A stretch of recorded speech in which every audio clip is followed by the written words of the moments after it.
ধোকা দিও না। মান গাসসা ফালাইসা মিন্নি, যত বড় নামাজি হও, রোজাদার হও, হজ করে নেওয়ালা হাজি হও, অন্যকে, আরে অন্য তো দূরের কথা, জানোয়ারকেও যদি ধোকা দাও তুমি আমার উম্মত নাও। মান গাসসা, গাসসা মানে ধোকা, ফালাইসা মিন্নি তুমি আমার উম্মত নাও। অন্যকে হতে পারো, আমার উম্মত হবে, মুসলমান হবে, আর অন্যকে ধোকা দেবে। এক লোক হজের সফরে যাচ্ছে, তিনিও বড় আল্লাহওয়ালা। যেতে যেতে শুনলেন এই গ্রামে নাকি একজন বড় আল্লাহওয়ালা আছে। আচ্ছা, তো তার শিষ্য সাগরিদরা বলল, হযরত এখানে শুনছি একজন বড় আল্লাহওয়ালা আছে, তো অন্তত তার একটু দেখা করে দোয়া নিয়ে যাই। হ্যাঁ ভালো বলেছে, চলো যাই। এইবারে যখন ঠিকানা নিয়ে তার বাড়ির সামনে গেছে, তো দেখে যে উনি একটা ডালিকে, ডালি এই যে আমরা ডালি বলি না, ধান চাল যে রাখি, একটা ডালিকে এইভাবে কাত করে ধরে নিয়ে যাচ্ছে।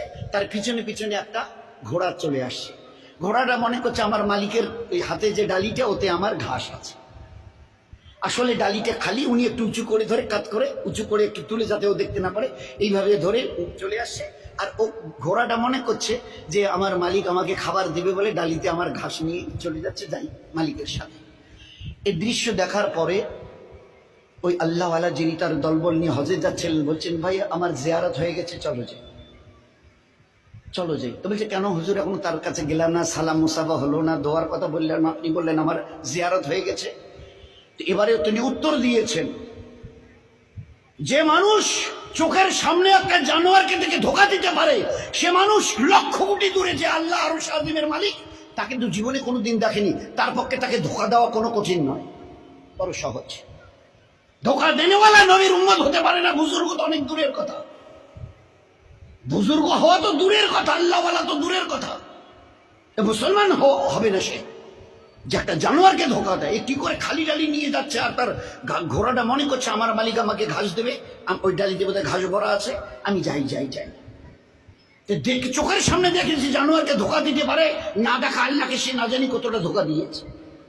জীবন কিভাবে তৈরি করা হয়েছে। এই জন্যে খবরদার, এ মখলুকের কাউকে ধোকা দিও না। আমি আল্লাহ কিয়ামতে কোনোদিন তোমাকে ধোকা দেব না।